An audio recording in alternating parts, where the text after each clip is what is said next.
Let us continue the yesterday's topic, that is gas torch construction and working. A gas torch is required for gas welding. The details of the given torch are given below in figure 9, shown in detail. A metal tube P is attached with detachable end A. This end carries a mixing chamber B for mixing the gases. The mixture is connected to a metallic tube called the tip. To the tip is attached nozzle through which gas mixture comes out. Tube P has a separate passage for the entry of O2 and C2H2, that is acetylene. The passages are connected to the gas cylinder through separate hard rubber hose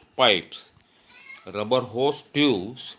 The quantity of gas can be controlled by valves called as regulating valves, and it is independently controlled by oxygen valve and acetylene valve.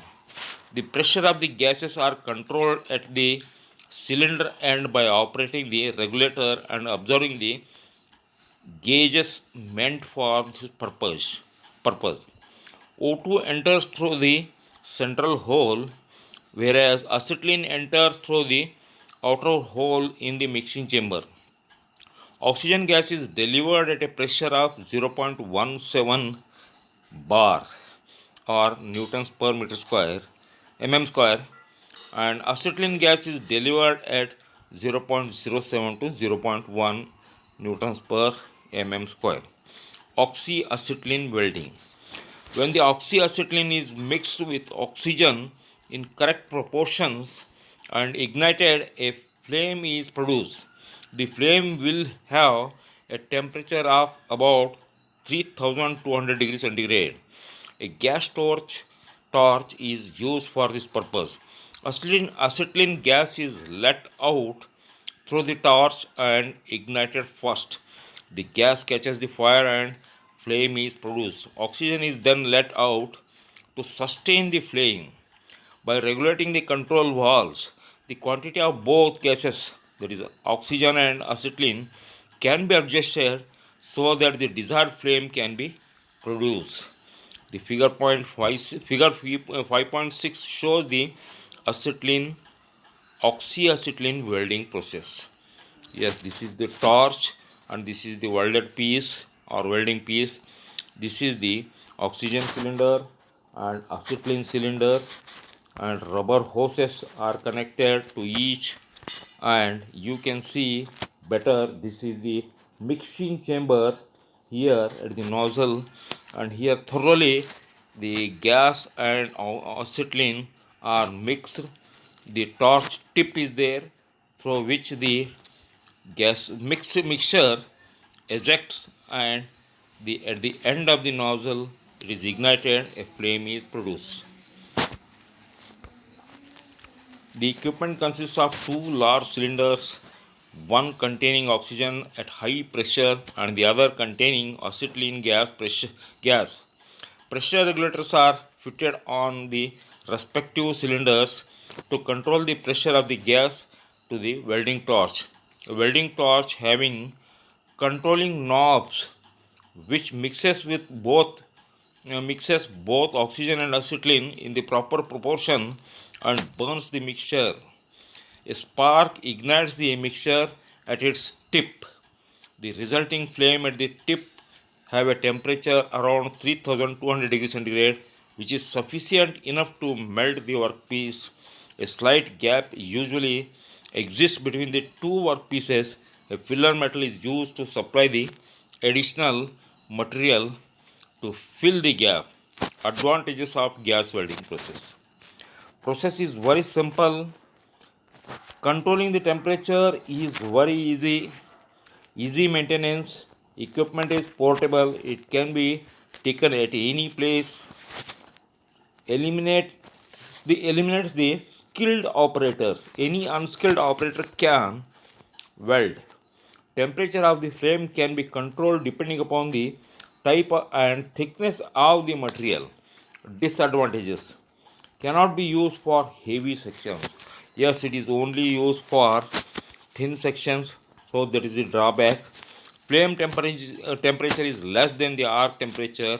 That's also a drawback because the heat affected zone will be more. Acetylene gas is highly explosive and expensive, so this is also a drawback. Applications: for joining thin sections, most of the ferrous and non-ferrous gas can be welded.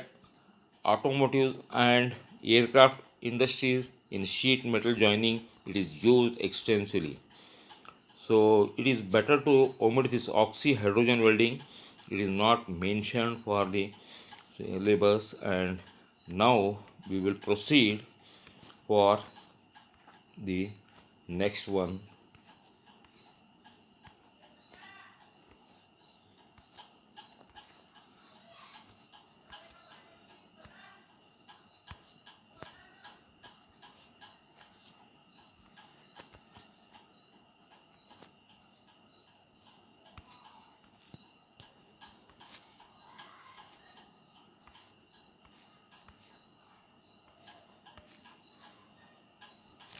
Yes, introduction to soldering.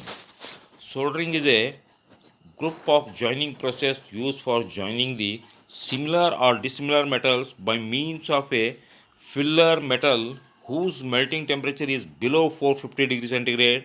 The filler metal is usually called solder, is an alloy of tin and lead in various proportions. The flow of molten solder into the gap between the two workpieces is by the capillary action.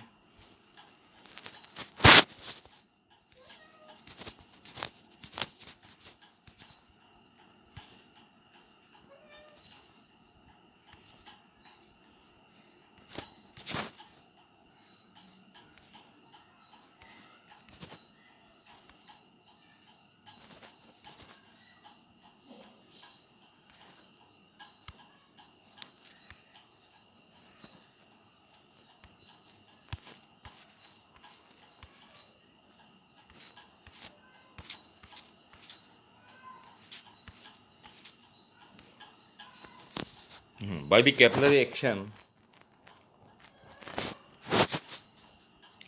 the flow of molten solder into the gap between the two workpieces is by the capillary action.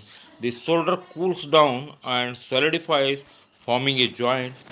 The base metals are not fused in the process. Types of solder: a solder is an alloy which melts at low temperature. There are two types of solders. Soft solder: these are alloys of tin and lead. For example, lead 37% and tin 63%. The they have low melting temperature, around 150 to 190 degrees centigrade. A very small amount of antimony, usually less than 0.5, is sometimes added to increase the mechanical properties of the solder, but its addition should be controlled otherwise, which might impair soldering characteristics. Soft solders are used in those appliances where the joint is not subjected to heavy loads and high temperature. Hard solder: silver alloyed lead, for example lead 97.5 and silver 2.5, or silver alloyed with copper and zinc, example silver 50%, copper 34%, zinc 16%, are used for hard soldering. During the soldering, this molten solder is introduced at the joint. A pulling force draws the molten filler between the surfaces of the parent base metal. This is known as capillary action.